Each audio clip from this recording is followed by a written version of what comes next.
The goal of this procedure is to prepare and remotely operate LED arrays to control neural activity in brain slices.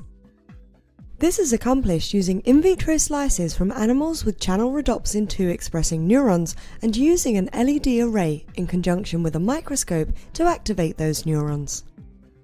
This video covers how to calibrate an LED and microscope to deliver known intensities of light to the slice chamber.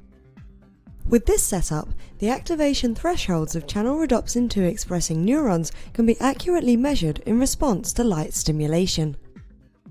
Through wide-field stimulation of channel rhodopsin 2 expressing neurons, this technique allows temporally precise optical control of a large neuronal population. The main advantage of this technique over existing optogenetic methods, including those that use lasers or shutter-based methods, is that it's very inexpensive and can be easily fitted to an existing patch clamp scope.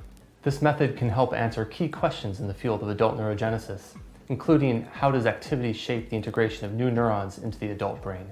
The implications of this technique extend toward therapies or diagnoses based on adult neural stem cells, as it offers precise temporal control over the activity of adult-born neurons integrating into existing neural circuitry.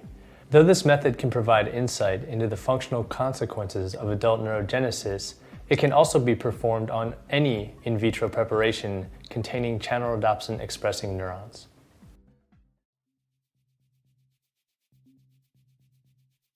Begin by selecting an LED array that produces its peak power at the desired wavelength. In addition, choose the array with the maximum current rating. Integrate the LED array to the microscope. Start by attaching the LED array